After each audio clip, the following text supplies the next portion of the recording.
विद्येश्वर संहिता 17वें अध्याय का ये दूसरा पार्ट है जो मैंने कल अपलोड किया था, उसके आगे का पार्ट है ये। क्रिया, तप और जप के योग से शिव योगी 3 प्रकार के होते हैं। वे क्रमशः क्रिया योगी, तपो योगी और जप योगी कहलाते हैं। जो धन आदि वैभवों से पूजा सामग्री का संचय करके हाथ आदि अंगों से नमस्कार आदि क्रिया करते हुए इष्ट देव की पूजा में लगा रहता है वह क्रिया योगी कहलाता है। पूजा में संलग्न रहकर जो परिमित पूजन करता हुआ बाहरा इंद्रियों को जीतकर वश में किए रहता है और मन को भी वश में करके परद्रोह आदि से दूर रहता है वह तपोयोगी कहलाता है। इन सभी सद्गुणों से युक्त होकर जो सदा शुद्ध भाव से रहता तथा समस्त काम आदि दोषों से रहित हो शांत चित्त में से निरंतर जप किया करता है उसे महात्मा पुरुष जप योगी मानते हैं। जो मनुष्य 16 प्रकार के उपचारों से शिव योगी महात्माओं की पूजा करता है वह शुद्ध होकर सालोक्य आदि के क्रम से उत्तरोत्तर उत्कृष्ट मुनि को प्राप्त कर लेता है।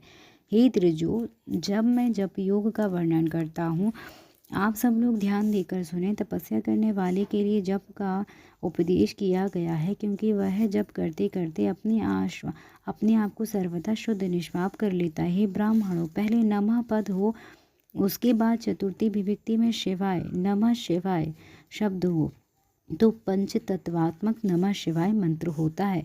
इसे शिव पंचाक्षर कहते हैं। यह स्थूल प्रणव रूप है। इस पंचाक्षर के जपने से मनुष्य संपूर्ण सिद्धियों को प्राप्त कर लेता है। पंचाक्षर मंत्र में आदि में ओंकार लगाकर ही सदा उसका जप करना चाहिए। हे त्रिजो, गुरु के मुख से पंचाक्षर मंत्र का उपदेश पाकर जहाँ सुखपूर्वक निवास किया जा सके ऐसी उत्तम भूमि पर महीने के पूर्व पक्ष शुक्ल में प्रतिपदा से आरंभ करके कृष्ण पक्ष की चतुर्दशी तक निरंतर जप करता रहे।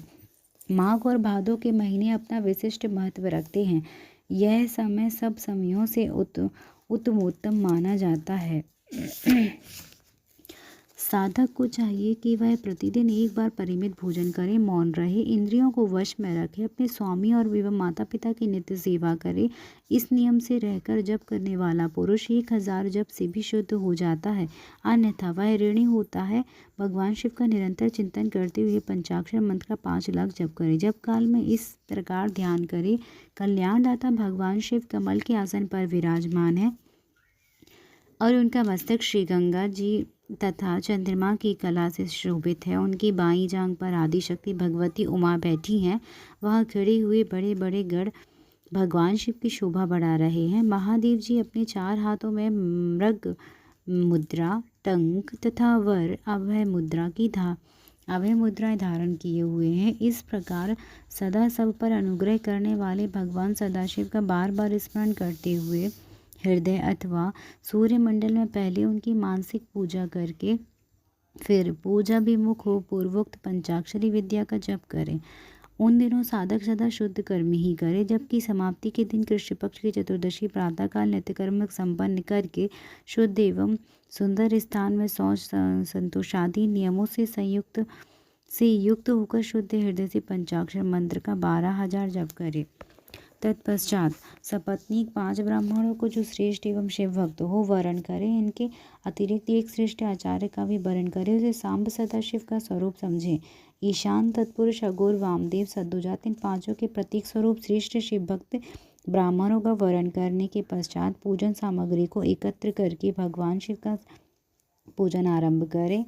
विधि पूर्वक शिव की पूजा संपन्न करके होम आरंभ करें। अपने गृह सूत्र के अनुसार मुखांत कर्म करने के अर्थात परिसमोहन, उपलेपन, ओल्लेखन, व्रत उद्धरण, अभ्योदक्षण इन 5 भूत संस्कारों के पश्चात वेदी पर स्वाभिमुख अग्नि को स्थापित करके कुशकुंडिका करने के अनंतर प्रज्वलित अग्नि में आज भगांत आहुति देकर पश्चात होम का कार्य आरंभ करें। कपिला गाय के घी से 11 और 101 अथवा 1001 आहुतियाँ स्वयं ही दे अथवा विद्वान पुरुष शिवभक्त ब्राह्मण से 108 आहुतियाँ दिलाए। होम कर्म समाप्त होने पर गुरु को दक्षिणा के रूप में 1 गाय और बैल देना चाहिए। ईशान आदि के प्रतीक रूप जिन 5 ब्राह्मणों का वर्ण किया गया हो उनको ईशान आदि ही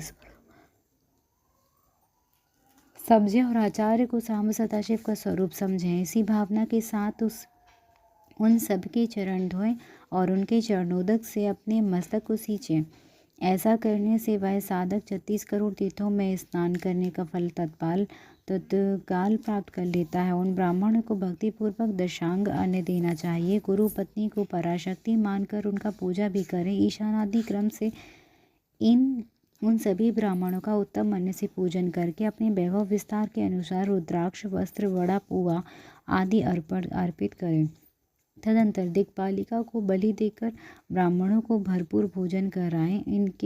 इसके बाद देवेश्वर शिव से प्रार्थना करके अपना जप समाप्त करें। इस प्रकार पुरस्चरण करके उस मनुष्य उस मंत्र की सिद्धि कर लेता है। फिर 5 लाख जप करने से उसके समस्त पापों का नाश हो जाता है। तदनंतर पुनः 5 लाख जप करने पर मनुष्य अतल से लेकर सत्यलोक तक के लोगों का ऐश्वर्य प्राप्त कर लेता है। यदि अनुष्ठान पूर्ण होने के पहले बीच में ही साधक की मृत्यु हो जाए तो वह परलोक में उत्तम भोग भोगने के लिए पश्चात पुनः पृथ्वी पर जन्म से लेकर पंचाक्षर मंत्र से जप का अनुष्ठान करता है। समस्त लोगों का ऐश्वर्य पाने के पश्चात मंत्र को सिद्ध करने वाला वह पुरुष यदि पुनः 5 लाख जप करे तो उसे ब्रह्मा जी का सामीप्य प्राप्त होता है। पुनः 5 लाख जप करे तो उसे सारूप्य नामक ऐश्वर्य प्राप्त होता है।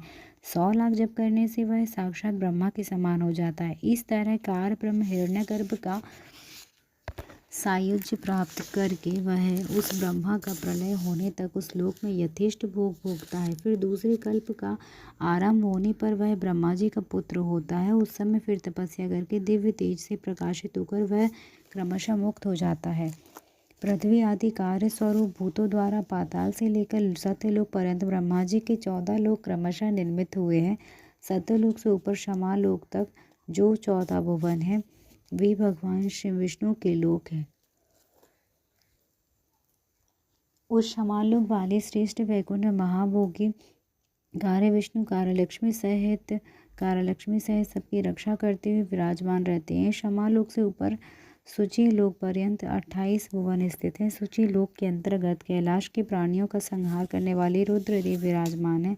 सूची लोक से ऊपर अहिंसा लोक पर्यंत 56 भवनों की स्थिति है। अहिंसा लोक का आश्रय लेकर जो ज्ञान कैलाश नामक नगर से पहुँच शोभा पाता है उसमें कार्यभूत महेश्वर सबको अदृश्य करते रहते हैं। अहिंसा लोक के अंत में काल चक्रधारी स्थित हैं। तदंतर कालातीत स्थित हैं जहाँ काल चक्रेश्वर नामक शिव महेश धर्म का आश्रय लेकर सबको काल से सनिध किए रहते हैं। असत्य, शुचि, हिंसा, निर्दयता ये असत्य आदि 4 पाद काम रूप धारण करने वाले शिव के अंश हैं। नास्तिक, युक्त, लक्ष्मी, दुसंग, वेद प्रवाह, शब्द, क्रोश का संग, कृष्ण वर्ण ये महामहेश के रूप वाले हैं। यहाँ तक महेश्वर के विराट स्वरूप का वर्णन किया गया वहीं तक लोगों का विस्तीर्ण अथवा लय होता है। उससे नीचे क्रमशः कर्म का भोग होता है और उसके ऊपर ज्ञान का भोग, उसके नीचे कर्म माया और उसके ऊपर ज्ञान माया। अब मैं कर्म माया और ज्ञान माया तत्पर कर रहा हूँ। माँ का अर्थ है लक्ष्मी, उससे कर्म भोग याद प्राप्त होता है, इसलिए वह माया अथवा कर्मयोग सदा कहलाती है। इसी तरह वह अर्थात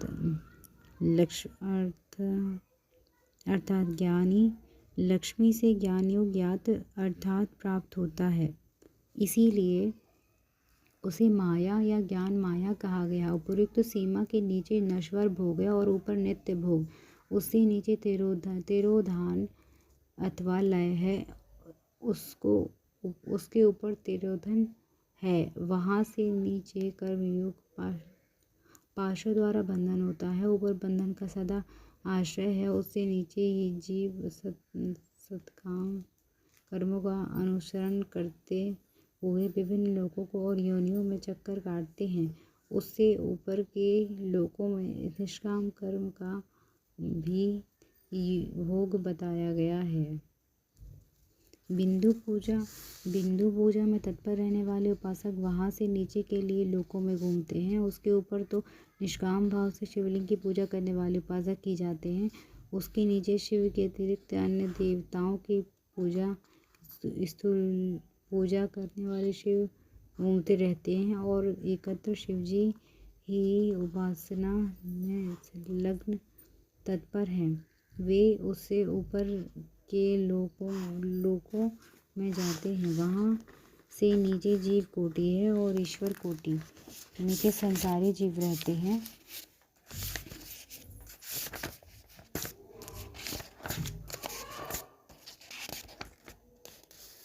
नीचे संसारी जीव रहते हैं और ऊपर मुक्त लोग प्राकृत द्रव्यों से पूजा करने वाले उसके नीचे रहते हैं और पौरुष द्रव्यों से पूजा करने वाले उससे ऊपर जाते हैं।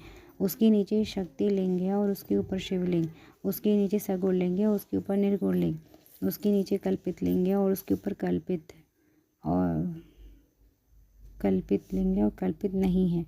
उसके नीचे औधभौतिक लिंग और उसके ऊपर आध्यात्मिक लिंग है।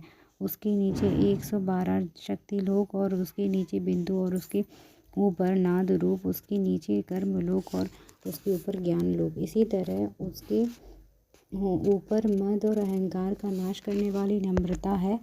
वहाँ जन्म जनित तिरोधान नहीं है। उसका निवारण किए बिना वहाँ किसी का प्रवेश संभव नहीं है।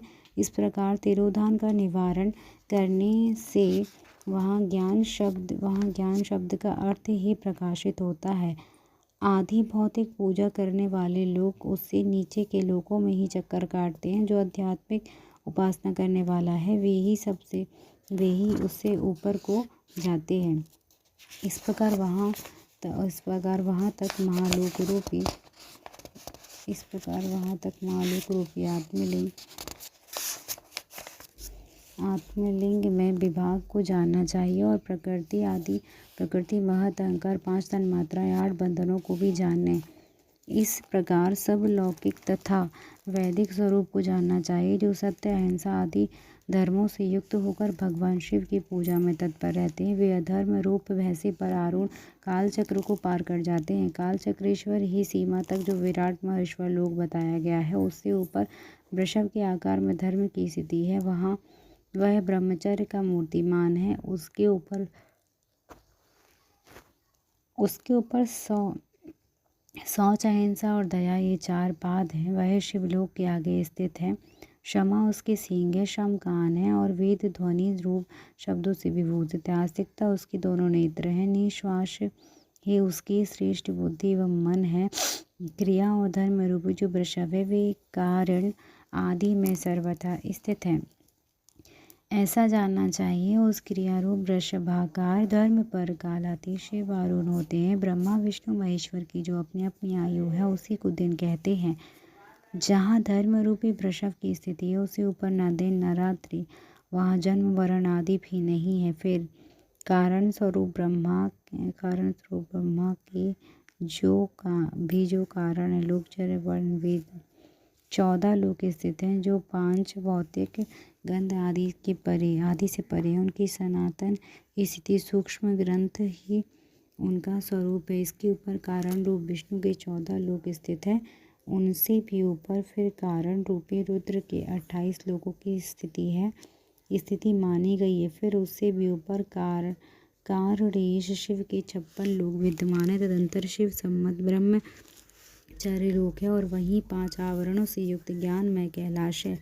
वहीं पर 5 मंडलों 5 ब्रह्म कलाओं आदि शक्ति से संयुक्त आदि लिंग प्रतिष्ठित उसे परमात्मा शिव का शिवालय कहा गया है।